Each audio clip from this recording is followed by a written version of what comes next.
Hello, everybody. Welcome to another edition of AEW Weekly Wrap Up. I am your host, Ethan Black. Today, we're going to talk about Dark from March 4th before Revolution.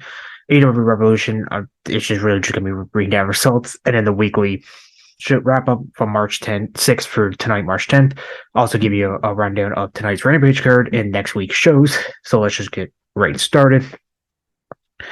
So we'll kick it off with the Saturday night's edition of Dark on March 4th. That was before Revolution. 4 matches. It was a quick watch, like 40-minute watch. These were taped from the San Francisco Rampage stuff. Excuse me. So we'll kick it off with the Acclaims, Anthony Bowens, and Matt Caster. Teaming up to go against the Workhorsemen, that is JD Drake and Anthony Henry. JD Drake parasites Matt Caster, went for an early cover. Bowens return and struck Drake by suplex and Anthony Henry. JD Drake misses the moonsault, and then Bowens hits the Sesame Timbers for the win at 5 minutes and 53 seconds. This was a fun match. I give it 6 out of 10. Then our second match of the night, we have Jericho Bridge Society's Daniel Garcia going on Aaron Solo. So the factory is no longer. So Daniel Garcia and their trade moves back and forth. Then he finally ends up with Garcia driving Solo into the steel step. Solo comes back with a hanging net breaker.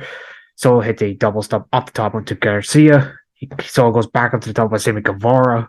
Tosses him off top, which Garcia hit a face plant for the win at 6 minutes and 26 seconds. I give this 6 out of 10. This was a fun match. Then after the match, Sammy Guevara gives Daniel Garcia a t-shirt that had both of them on it. Garcia was hesitant, but he accepted the shirt. They accepted the shirt, but eventually he gave in. Then we go to our third match. We have a non-title match with AEW champion Hook going with Pierre Avalon. This was like a super quick match because Hook walks in the Red Room, and then Avalon quickly taps out for the submission win at 48 seconds. I give this 2 out of 10. Then our main event trios actually, we had the firms Matt Hardy, Isaiah Cassie, and Lee Moriarty go against the Lucha Bros. That's Pentagon Jr., Ray Phoenix, and Mark Briscoe. Ray Phoenix hits a roundhouse kick on Isaiah Cassie after the bell ring. Followed by a draw kick. Matt Hardy takes it and throws himself into the midsection of Pentagon Jr. Hardy drops an elbow to the back of Pentagon with the help of Lee Moriarty. Mark Briscoe takes it and hits a high boot to Moriarty's jaw. We got the everyone lands their finisher spot until the Lucha Bros hit Cassie with the Fear Factor. And then Mark Briscoe hits the Froggy Bow to score the win at 7 minutes and 12 seconds. I give this 7 out. This was easily the best match of the night. This gives Lucha Bros some momentum heading into their 0-hour pre-show trios match with the Farzad RW at Revolution. This was a quick watch, 4 matches, fun little show for Saturday night. I give this, if I had to pick the 2 matches I recommend, if I had to go into I say the Maven is recommend. I recommend check the trios match. Then Garcia and Aaron Solo, and then basically check out all 3. I would skip the Hook Avalon match. So that was AEW Dark from Saturday, March 4th. Then we'll go to Revolution on March 5th. So I'm just going to round the results. I'll give my ratings. So on the 9 matches, which was good, I actually 1 pre-show and 8 main pay-per-view. This was a fun show. So the pre-show match, we had Lucha Bros, Pentagon Jr., Ray Phoenix, and Mark Briscoe against the RT's athletes as Tony Nese and Josh Woods, team of Ari Daivari. Lucha Bros and Mark Briscoe get the win at 12 minutes 50 seconds with Froggy Bow on Ari Daivari. I give this match 5 out of 10. Fun little pre-show match.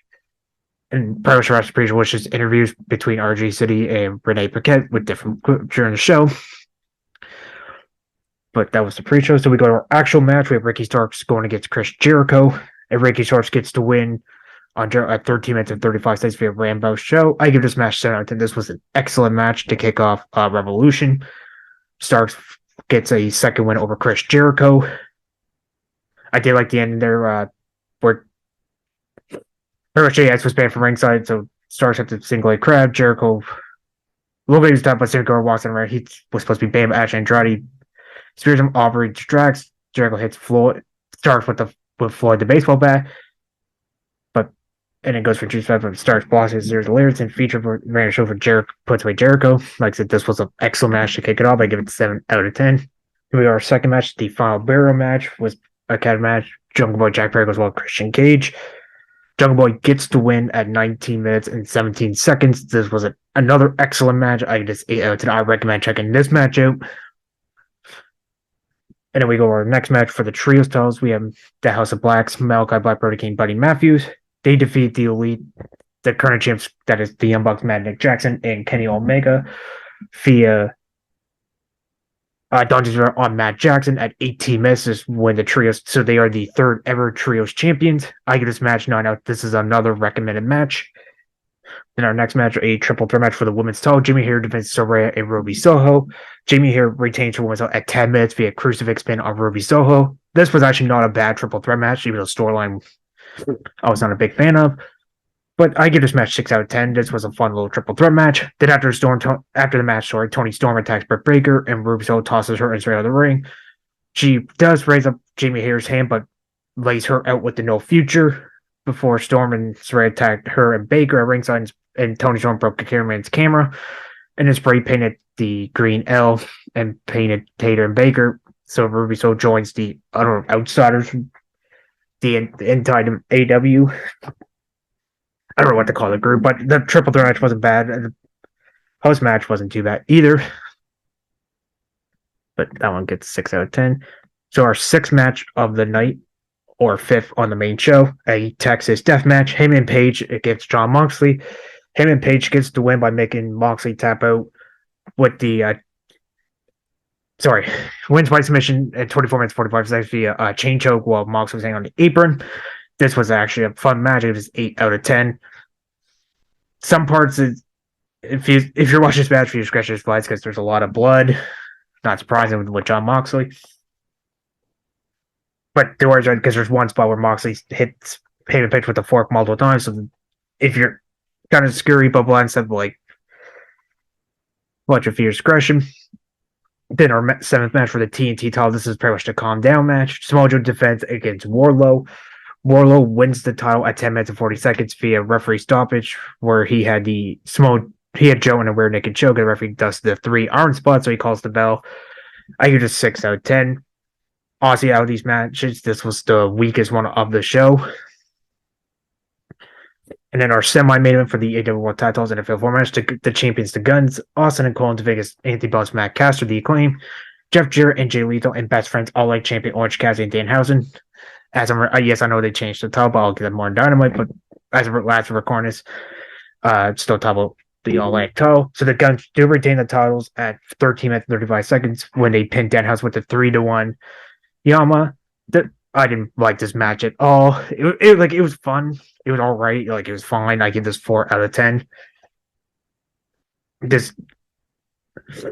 So out of this Revolution show, the only 3 weakest matches I have to say was the World Tag Title match, pre-show match, and the Team's title match, and the women's title. The aftermatch Renee Pat interviews the Gun, but before they demand respect for the closest tag team in the world, we get to return to FTR. Dax Harwood takes Austin to the outside. FTR hits the spike pile driver on Colin, and then they lay out Austin with the Shatter Machine. No longer calling him the Big Rig. Great return for FTR. The crowd in San Francisco missed them. I don't know how Dax got busted open. It looked like he got punched out of the eye or something, but he was bleeding by then. But great to see FTR back. Then our main event for the AEW World Title, MJF defends Bryan Danielson, 16-minute Iron match. This was excellent. MJF wins defeats Bryan Danielson to retain the AEW World Title at an hour, 5 minutes and 20 seconds. 4 wins. The score was 4-3. This had to go overtime. I can't do this match. I can't get over, but So Bryan Danielson got the first fall when he hit the Psycho knee at 25 minutes 28 seconds. Bryan Danielson goes to his second point when MJF got to squabble when he loboed Dan. That was 26 minutes and 35 seconds. Then MJF takes the next 3 falls, so he pinned at 26 minutes and 43 seconds. He pins Danielson with a roll up. Then 3 seconds later, he immediately pins him again. And then at 40 and a half minutes, he pins him after hitting the Heat Seeker. That's basically his jumping power drive while your opponent's in the middle rope. Bryan Danielson does tie it up at 49 minutes and 20 seconds when he made MJF tap out to the Rico stretch. So the match was technically over when we got to the 3-3 because Danielson had MJF in the bell lock for like a whole minute. That's pretty impressive. So Tony Schiavone went to the ring. Per Tony Khan told Justin Robinson now it's over sudden death, which we got then. MJF hits Danielson with the auction take and then made him tap out to Danielson's own submission move, the lapel lock, for the official 1 hour, 5 minutes, 20 seconds. I actually give this match, I do my ratings out of 10, but actually I'm going to go over that. I'm going to give this one 11 out of 10. Overall Revolution score for overall show, I give this an 8 or a 9. And the matches I say I recommend checking out. Basically, the way it is, if they go on my match of the years, I go it has to be 8 out of 10. But I mean, 7's still a good score. But the matches I say the Starks Jericho match, the Fall Burial match, the Trios title match, the Texas Death match, and the AEW World title match. So that's pretty much 5. That's like half the card there. So I recommend checking those matches out. But that is Revolution, Dark Elevation from March 6th. So we get over some tag teams. We have Marina Shafir and Nyla Rose. The Beast of Burdens go with J-Rod and Sandra Moon. So Shafir and Moon start things off. Shafir picks the leg and it hits an inside trip. Moon kicks Shafir and takes it to J-Rod. J-Rod wanted Nyla Rose, so Rose obliges and tags in. They trade pie faces for the trade short block, but neither of them go down. So Nyla hits Rose at the back body block to J-Rod. Excuse me. Rose with some stomps and tries to choke him, but J-Rod fights free and lands some strikes. Shafir with a blind take, and J-Rod was able to lift Rose on her shoulders, but Shafir boots J-Rod down. And then they go for Marina goes for an armbar, but J-Rod rolls into a pin for a 2 count. Marina puts some kicks and goes for the arm. J-Rod, Oliver J-Rod hits scoop slam for Shafir, and Rose keeps after the arm. J-Rod shoves Marina away and takes it to Sandra Moon. Moon hits some elbows and a dropkick to the body. Then a small package only got a 1 count. Shafir kicks her down. Nyla Rose takes and they hit a snapshot for the win at 4 minutes and 21 seconds. This was an okay way to start off Dark Elevation. I give it 5 out of 10. Now our second match of the night was a 1/3 of the Ring of Honor 6-man tag teams. Brian Cage went with Rob McKnight. Brian Cage hit some knees right away in the scoop slam. McKnight tries some chops, but Cage no-sells him, flexes pecs on him. Cage with some quarter clotheslines and sail suplexes. Before he hits the fallaway slam, he does some bicep curls, then he poses again. So McKnight starts landing some jabs and a running elbow. Hits a running boot, but he got laid out into a super kick. Cage hits him with a powerbomb and it hits the King Kong, locks in the King Kong clutch for the submission win at 2 minutes and 14 seconds. This was okay. I give it 4 out of 10. Then our third match, we got Juice Robinson going on with Titus Alexander. Titus Alexander mostly works for GCW, and he's currently the West Coast Pro Heavyweight Champion. Juice Robinson with some kicks and snake eyes, follow run short tackle. Then he gets a 1 count of a jumping splash. Then he does multiple cover spot, which honestly I'm not the biggest fan of it. Juice up jumps to the count, but the referee Aubrey isn't pleased. So Tice comes back with some chops, but he misses a draw kick. Juice gets a 2 count of a senton. He lets some chops and runs a draw from Titus. Alexander got some serious elevation on that jump, though. Alexander with the mule kick and a flying form in the corner and a Blue Thunder backbreaker. And then he gets a 2 count off a Chaos Theory. Juice makes his comeback, raking the eyes. Then he sends Alexander into the post and hits a German suplex. Cannonball senton, and then the Juice is loose for the win at 4 minutes and 15 seconds. I give it a 6 out of 10. This was a fun little match between those two men. Then we go to our fourth match of the night. Sky Blue goes one with Layla Gray. Gray goes behind the leg trips and she poses. Blue responds with some arm drags and a shotgun drop kick into the corner. Gray slamming Blue down and starts laying her in some corner. And Potion from Layla then hits a running knee strike and a bulldog out of the corner for a 2 count. Sky Blue fires over her strikes and a face buster. Then he runs up a single leg drop for a 2 count. Gray fights off Skyfall and hits a side fight for a 2 count. But Sky fights back with a super kick and then the Skyfall to get the victory at 2 minutes and 52 seconds. I give this 5 out of 10. So match number 5, we got Chris Rodriguez going with Cole Carter. Cole Carter got side hill and hits the ropes with Daniels, lands at Andre. They do some corner work from Carter. Hits a running splash and a clothesline as Daniels staggers out of the corner. Cole Carter gets a 2 count off a draw kick that he puts in the corner. Daniels holds the ropes like Carter eats the mat on a draw kick. Daniels was some rolls for a 2 count, but Cole hits a right hand. Carter gets a front face to slow things down, but Daniels fights free and strikes a suplex small patch for a 2 count. Daniels lands a German suplex and both men are down. Daniels with some clotheslines look fire up. Then he hits a STO for a 2 count. He tries to go for angel wings, but Carter twists him up and avoids it. Cole Carter hits Daniels with the Michinoku drop, and Daniels kicks out at 2. He tried to end things for the 450 splash, but Daniels avoids him. It's a sidestep at course by Uranagi, and in a best moonsault ever to put away Carter at 5 minutes and 10 seconds. I give this 6 out of 10. This was a fun little match. And in our 6th match of the night, we have a Proving Ground match. It's Ring of Honor Women's Champion Athena going with Brooke Havoc. If Havoc wins, she gets a shot at the women's title. So Athena tosses Havoc around, but Havoc avoids a shot and hits a neck breaker. Then a shotgun dropkick. Havoc hits the ropes, but Athena cuts her over the chokeslam. That earns a 2 count. Athena hits a series of powerbombs, locks in the crossface for the submission win at a minute 48. I give this 2 out of 10. This gives Athena some momentum heading to her title defense at Will Nightingale on Thursday's Ring of Honor, which I'll give the results after these AEW reviews. So after the match, Athena tries to lay Havoc with the women's title, but Will Nightingale, the challenger, rides to save Havoc, holds up the title from a more of their match on last night's Ring of Honor episode, which I'll get to after I review Dynamite. Then match number 7, we have Lance Archer go against Jack Banning. So Jack laughs at Archer, but Archer lays him out with a flying elbow, I should say. Then he does some corner offense, but Banning avoids one charge, gets misdirected in the corner. Archer yells at him, want to know he's here at all. More corner strikes, and then he warns Jack Banning to never come back to AEW.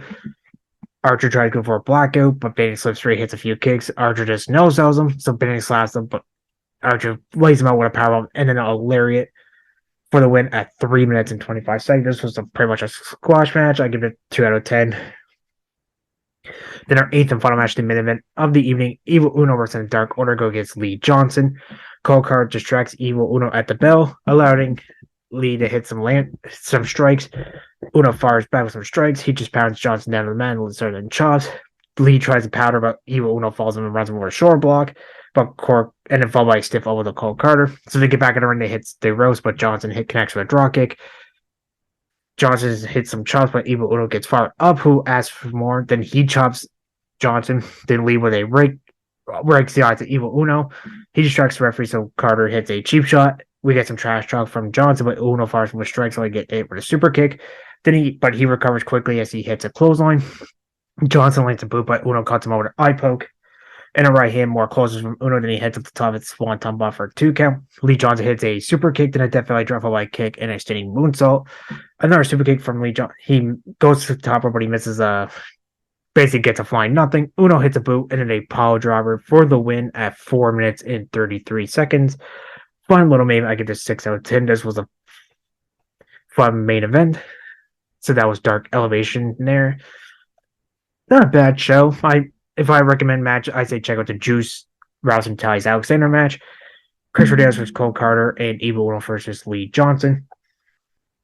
That's the only 3 match I recommend checking out from Dark Elevation. And then we go back to our normal day of Dark, March 7th. Tuesday, March 7th. So they originally planned this for 12 matches, but on YouTube they only did 7. I don't know why you would promote 12, only do 7. Anyway, so this is basically the rest of the Dark tapings from San Francisco during Rampage, a rare live edition. So we get over with Sky Blue go on Milo. So they lock up, then they go back for submission holds. For Sky Blue hits an arm drag. Milo's Blue's head bounce off top rope, then knocks her to the outside. With a kick, then falls her out there. Then she sets her head crashing into the apron, delivers a chop, and gets her back in the ring. Mo delivers a slingshot suplex off the ropes, and it's Blue on the top. Blue pushes her off, hits a cross body, followed by running the Enziguri. Milo fires out with a cutter and says the top rope goes flying. Blue rolls out of the way before hitting a thrust kick in the Skyfall to score the win at 3 minutes and 31 seconds. I give this 5 out of 10. Then we got our second match. We got Brian Cage, 1/3 of the Ring March 6-man tag champs, go against New Japan's Bad Dude Tito. So Cage and Tito go back for submission holds for Tito gains the upper and hits a short out. Cage fires off an uppercut, a German suplex, falls with a forearm. Tito locks an ankle lock, but Cage just gives it. Tito hits a lariat. Cage hits a roundhouse kick, but Bad Dude Tito manages to hit a flipping neckbreaker off the top rope. Hits it into Gary in a blue thunder bomb. He gets Cage on his shoulders, but Cage just gives a lariat power bomb and then a Texas Clover Leaf for the submission win at 4 minutes and 7 seconds. I give this 5 out of 10. Fun little hoss fight between those two men. Then our third match, we have a 2-on-1 handicap match. We got C4, that is Cody Chung and Guerrero Rosas go against Lance Archer. Archer goes after C4, ties him on the outside. He throws him back in the ring. The bell rings. C4 gets a little offensive, but Archer lays him out with a crossbody off the middle. Then basically goes back for hitting both with back elbows in the opposite corners. He throws Rosas on the Cody Chung, then chokeslams Chung on the Rosas before sitting Chung on the top, sends him to the outside. Then he takes out Rosas with a short arm lariat for the quick win at a minute 41. I give this 2 out of 10. And then our next match, our fourth match of the evening, we have Konosuke Takeshita going with Jack Cartwheel. Jack Cartwheel is Motion wrestling in AAA and also in GCW. He's actually pretty talented. If you haven't seen him, I recommend checking him out. So the match starts with a lockup. Takeshita hits a short tackle and it tries to go for the Takeshita line, but hits the Takeshita line, but Jack Carver hits a kick that sends Takeshita to the outside. He goes flying, sends it back around, delivers it into Gary. He trips and hits a stalling elbow over the top rope, but Takeshita fires back with a German suplex elbow, hits a clothesline, Blue Thunder into the side for the win at 3 minutes and 56 seconds. I give this 7 out of 10. This was actually easily the best match of the night. I wouldn't mind seeing Jack Carver on AEW. Then our fifth match with Big Bill going with Julius Coleman. Big Bill hits a right hand to Coleman's head, falls with a splash in the corner, and glows and rains some right hands on the back of his neck. Coleman with a corkscrew drug off then fires some right hands, but Big Bill sends him out of the ring, throws him back inside, hits a choke slam for the quick win at 2 minutes 27 seconds. I give this 3 out of 10. To match number 6, we got Will Nightingale down for the Ring of Honor Women's title. Go against the boys. So match starts to lock up. Then a submission holds. Nightingale hits a thrust kick and a belly button suplex. So the boys hits a forearm and a kick by Nightingale. Hits a clothesline and a hip attack. She sends the boys crashing to the mat. Hits a big boot and a spine buster. Goes for a pin for a 2 count. And then puts his match to bed with the Doctor Bomb for the quick win at 2 minutes and 4 seconds. I give this 3 out of 10. That gives Nightingale some momentum heading into a Ring of Honor Women's title match on Ring of Honor TV. And speaking of the women's champion, after the match, Athena tries to sneak out on her, but Nightingale levels her, grabs her women's title, and holds it up. That closed that. Then even up there, the 7th match, we have Eric Fox going 1-on-1 with the Wingman's Ryan Nemeth. So Fox and then Locke get this match, and then delivers a knee and a splash in the corner, delivers a kick at ribs, and then moves off the ring post on the outside. He delivers a series of chops and rains a right kick to his chest. Nemeth delivers a hip toss and Fox crashes the outside and delivers a stomp and sends him to the ring apron. He tosses him back and goes for a cover, but only got a 2 count. Nemeth hits a few suns and gloats, hits a dropkick, goes for another cover, only for a 2 count. Nemeth hits a knee to the midsection, takes a shot at his chest. Fox comes back by hitting a Fisherman Buster, and then back over. He goes for a cutter for a 2 count. He tries to go for a 50 splash for Ryan and moves out of the way, hits with a DDT. Fox hits a cutter and then a 450 splash for the win at 6 minutes and 37 seconds. I give this 6 out of 10. This wasn't a bad main event. So another quick episode of Dark, only 7 matches. If I had to check, I say check out the Brian Cage Bad Dude Tito match, Connecticut Catcher vs. Jack Carville, and the AR Fox Ryan Nemeth. That's the only 3 I recommend checking out. But that was Dark from March 7th. Now we go to Dynamite from March 8th that we're live from Sacramento, California at the Gold One Center. So we kick it off with the All-Elite title match. Orange Cassidy defends against Jay Lee. This is the 3rd match between both men. So Cassidy starts matching control for Lethal, goes to the outside to regroup. As they get back in, Cassidy dodges the Lethal injection. He tries to hit the beach break, but before someone another Lethal injection would kick to the gut. They go find the outside for a bit with Lethal getting sent to steel steps, followed by Dragon Group in the ropes to ready to the ring. Lethal sends Cassidy back outside, does a strut before he sets him back first in the apron. He's showing off his elbow injury as Cassidy starts work, shows injury his knee. Lethal takes first by sending him knee first in the ring post. We go to pitcher and pitcher. At the break, Lethal and Cassidy are trading punches in the ring to go back forward before Cassidy hits a brainbuster. They fight on the top rope for before Cassidy hits a diamond DDT followed by another DDT for a 2 count. Lethal puts on the figure 4, but Cassidy's able to roll himself to the bottom rope, breaking that up. They start fighting on the A where Cassidy dodges insecurity, but Lethal goes right after Cassidy's leg again, hitting the Lethal combination. Lethal goes to the top rope, but Cassidy puts his knees up at the elbow drop. Lethal counters the orange punch with a cut for a 2 count. He tries to go for Lethal injection, but short gives up. So Cassidy follows up with the orange punch for the win at 14 minutes and 46 seconds to retain the all-night title. I give this match 7 out of 10. Great opener between both men. So after the match, Lethal goes and grabs the Golden Globe trophy, but Bryce Remsburg stops from going in the ring as Cassidy is distracted. Jeff Jarrett runs back in from behind, hits the stroke of Cassidy, then hits his guitar onto the injured knee of Cassidy. So best friends Trimper and Chuck Taylor chase Jarrett away. Then we see footage of Warlord's Twitter of his car being broken into with his gear and TNT being stolen. Then Renee Paquette is with the 2023 Face of the Revolution winner Powerhouse Hobbs, whose unfortunate Warlord's car got broken into and what happened to him. One thing is this TNT Chamber Hobbs will take a fight in the show. So here comes Ricky Starks. He comes to the ring. He says for the past 10 days, he's been here in California With being Jericho, he had a hell of a week. Week after week, he's taking down the JS and Jericho, and people ask what's next for him. He says the answer is he's not sure, but the question is one is where is he going next? Before he can say anything else, we hear the Bullet Club music from New Japan. I actually thought this was Jay White, but it wasn't. It was Juice Robinson. He takes him out with the juice is loose. So it looks like that's our next program. Ricky Starks against Juice Robinson.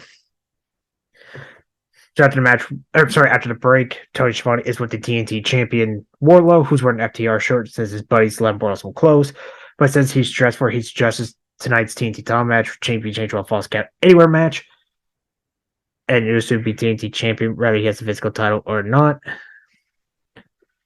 So Renee Paquette is in the ring. She introduces Ruby Soho. So Renee asks Soho why she aligns with Ray and Tony Storm back at Revolution.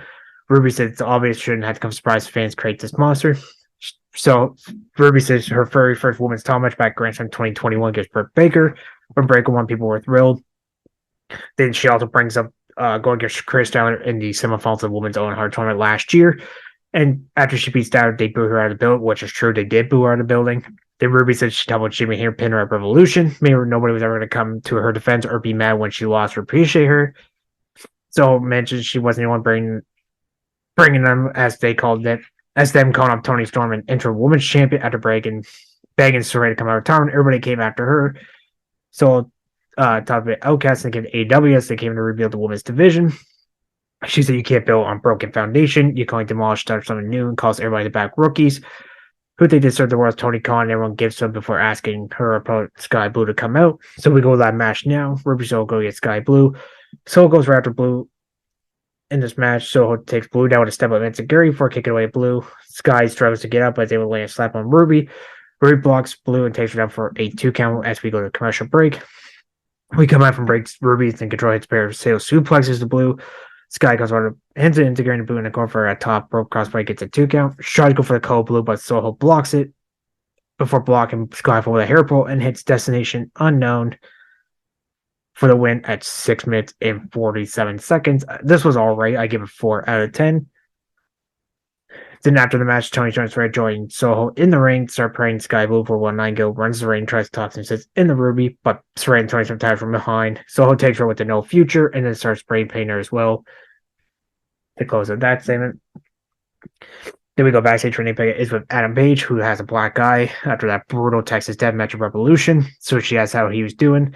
Heyman says he's physically been better, but his heart, soul, and mind's doing well. He says if you don't want to try him, he'll take him to hell by ripping off your flesh, choking you, and riding him out.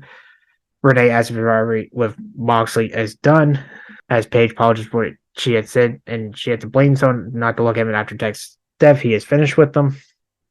Yeah, okay.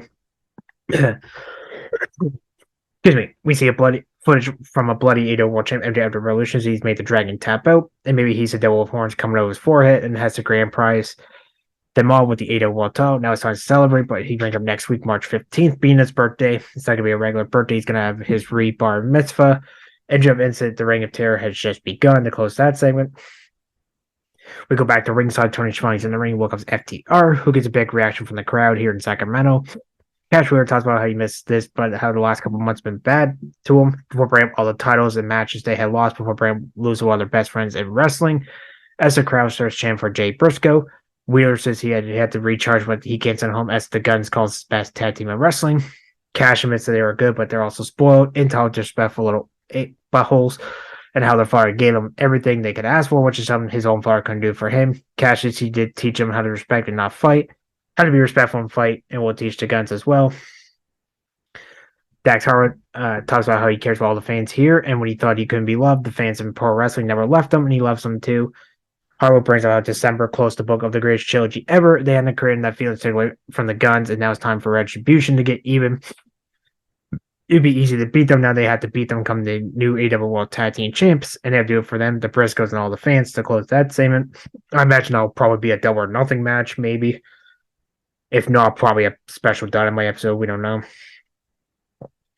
We go backstage. Renee Paquette is with the baddies, TBS champion Jade Cargill and Layla Gray, as she brings up Cargill's 53-0 record and asks Cargill's feeling challenged. Gray says there's no challenges, and Jade says she's run through everybody here and says they're in Canada next week. She challenges any of the whack-ass Canadians step up and get stepped on. So the only ones I could think of are Tala Valkyrie or Lufisto or the Bunny, but that's really the only three I can think of top of my head right now. So we got our next match, some trios action. We got Jericho Priest, Chris Jericho, Sammy Guevara, and Derek Garcia to go against Top Flight, Dante and Darius Martin, and AR Fox. Jericho and Fox starts the matchup when they stare with a bit of a stare down. For Fox and Jericho into the corner, integrate by running clothesline. Jericho hits to the outside where Fox takes him out, and a suicide dive for thrown back inside. Darius Martin, Dale Garcia coming next for Dante makes a blind takes off Flight double teams Garcia with Dante taking with a moonsault to the floor. Andrew Parker tries to intervene, which distracts Dante as Garcia hits him with a fist as we go to commercial break. We come back from break. Fox is in control, taking out both Jericho and Sammy Guevara before going to the top where he hit a double cutter on Guevara and Garcia. As he pins Garcia, he kicks out 2. Darius hits a Spanish fly on Jericho for a 2 count for hitting a back flipping kick for another 2 count as Garcia and Guevara broke that up. Both teams go at it. Inside the ring, Fox hits a senton. Back inside where Jericho stops Darius, tries to lock in the lock walls with Jericho, but Darius rolls him up for a 2 count.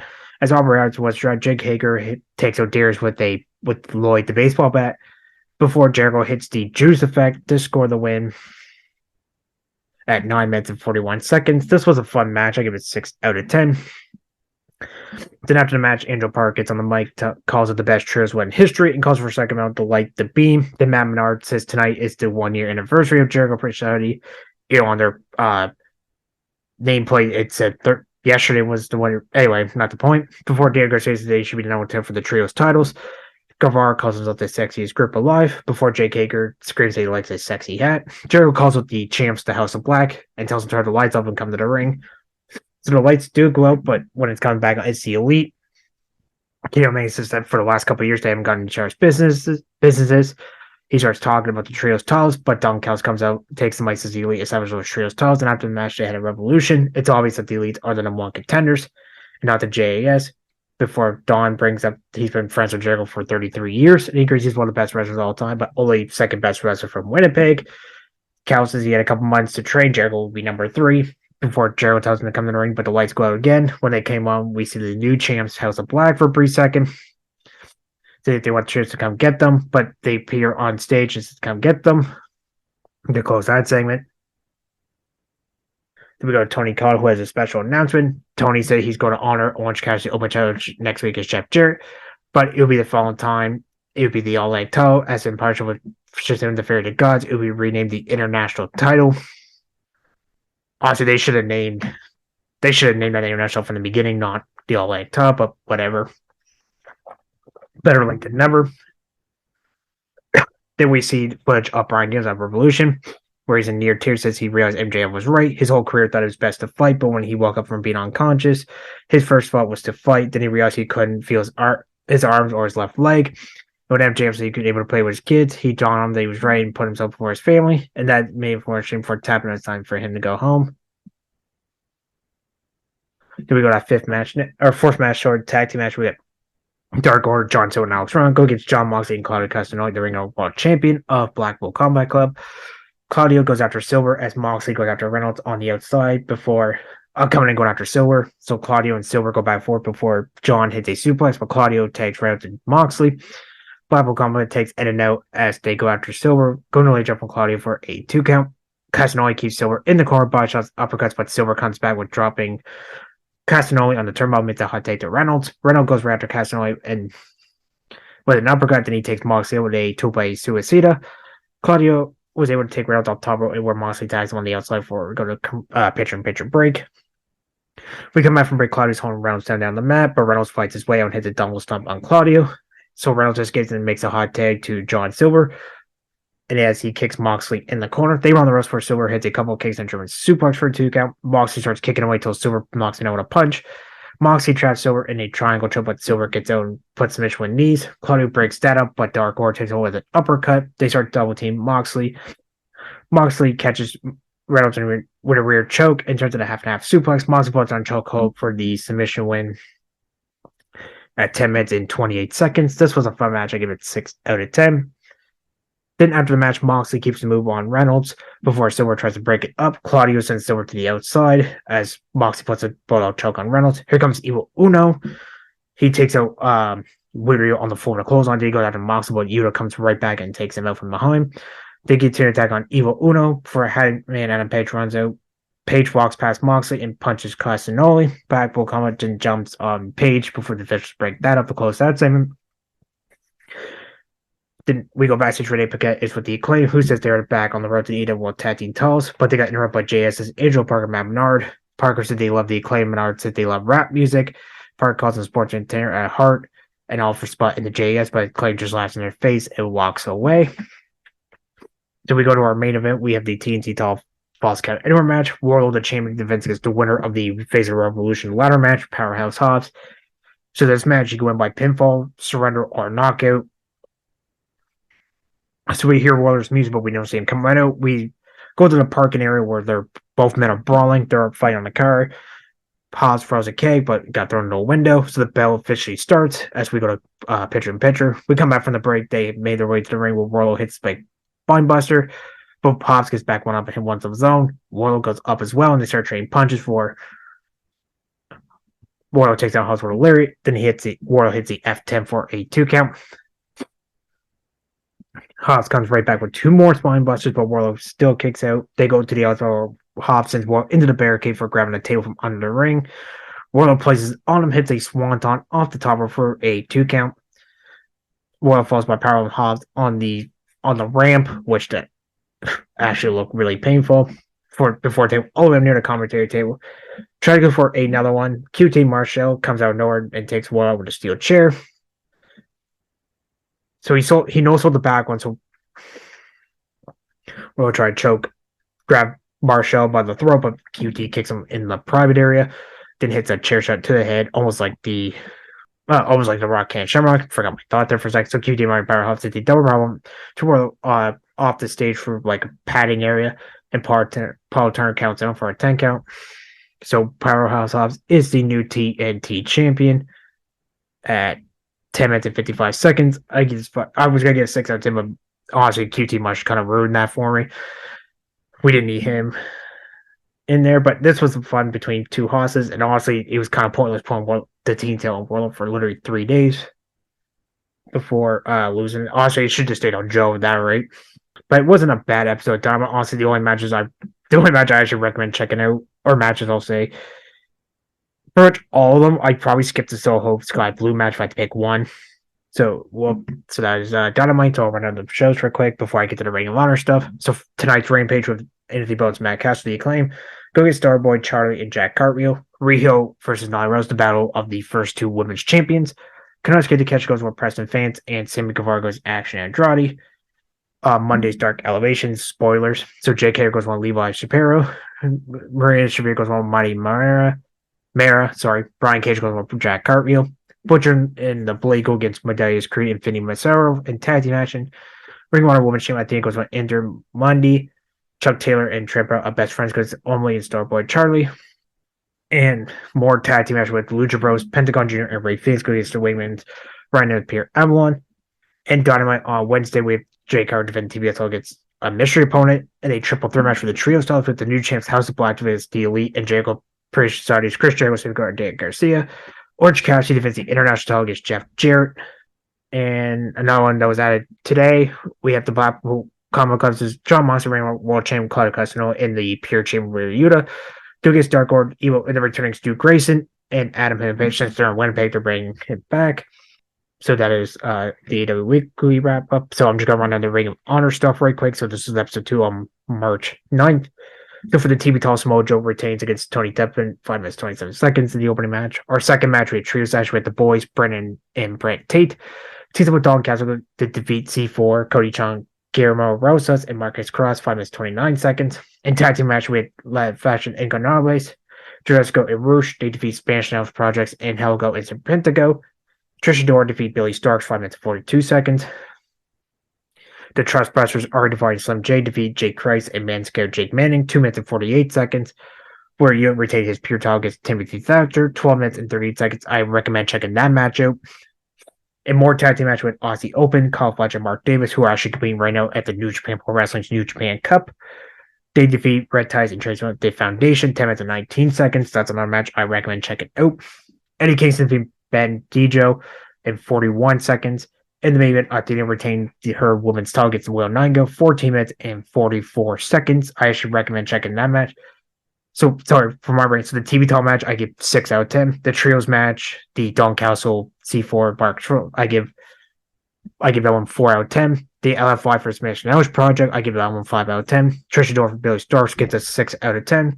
Trustbusters versus Jake Chris and Manscaped, I give it 3 out of 10. The Pure Title match, I give 8 out of 10. Aussie Open vs. Foundation, I give 8 out of 10. Eddie Case vs. Ben Dojo, that one, it was a quick match, I give it 2 out of 10. And the women's title match, I give that one also 8 out of 10. So out of this episode, I recommend checking out the Pure title, Aussie Open vs. and the women's title. So that is the AEW Weekly Wrap-Up, the preview for night, and the Ring of Honor. I'm your host, Ethan Black. I'll be back next week. Have a good day, guys. Thanks for listening to the WWE Podcast. Don't forget to subscribe on your favorite podcast app so you don't miss a show, or head to WWEpodcast.com. And for all of these shows ad-free, head over to patreon.com/WWE Podcast. Until then, we'll see you next time.